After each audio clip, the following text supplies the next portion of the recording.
Champion McWicked and others. It's post time for tonight's 8th race. Here they come. They're off and pacing speed from the rail. This is the plan. Fires. So does Jimmy Freight, splitting the pair of them done well. Lather Up will size them up in between horses into fourth now. Then it's back inside to Western Fame. McWicked left for position off the gate. Then it's back to Courtly Choice and Filibuster Hanover and Casimir Richie P. The opening quarter coming up. This is the plan. Has asked Jimmy Freight to take a seat. Right there, third done well. Lather Up's on the gas pedal now. Quarter speed of 25 and 4. And they go into the backstretch. So Gingras wanted to ensure that he got a pocket trip behind Lather Up. And here is Lather Up sprinting to the front.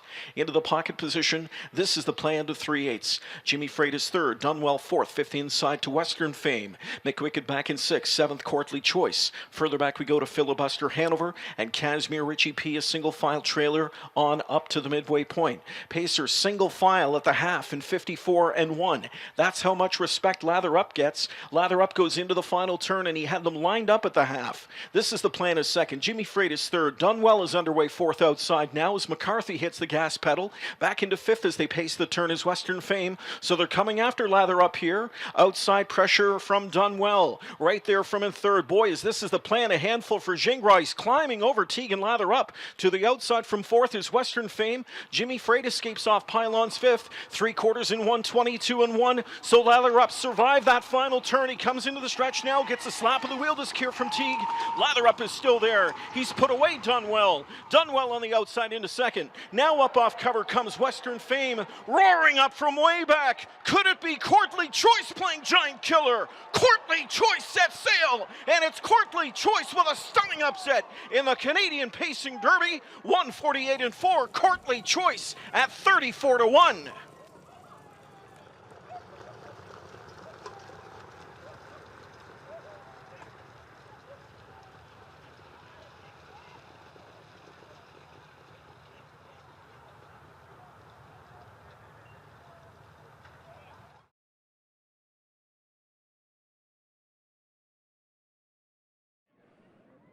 What a thrilling finish in this year's Canadian Pacing Derby.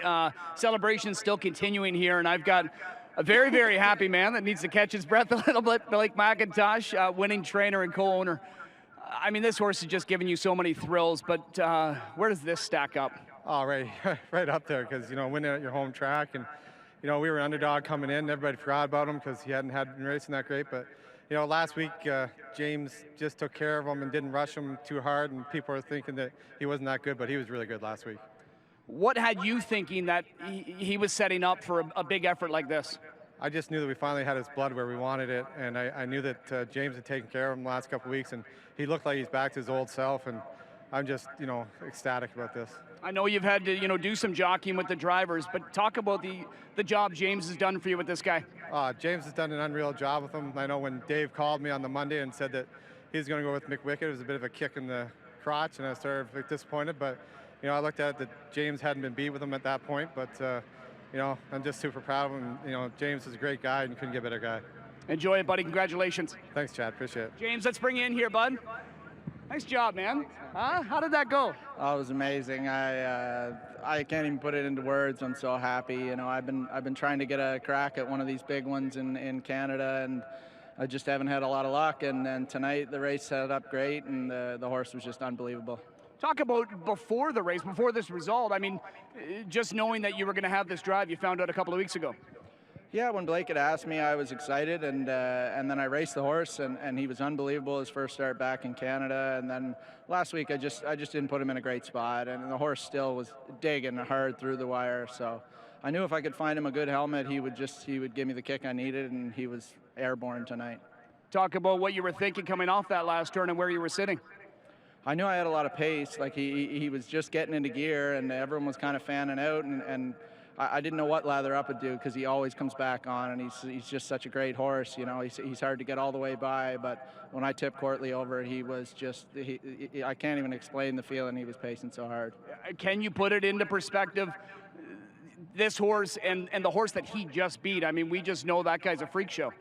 Yeah, I mean, like everyone said, the odds were against him. You know, it's kind of not really a David versus Goliath because Courtly was so good, has been so good, but Lather Up's just been unbeatable and just special to watch. Even to be on the same track with him is an honor, and then to get to beat him in front of my home crowd, and it was amazing. Puff up that chest, buddy. You deserve it. Nice job. Congratulations. Thanks a lot, Chad. All right, James MacDonald for Blake MacIntosh and company. Courtly choice with the huge upset in this year's Canadian Pacing Derby final.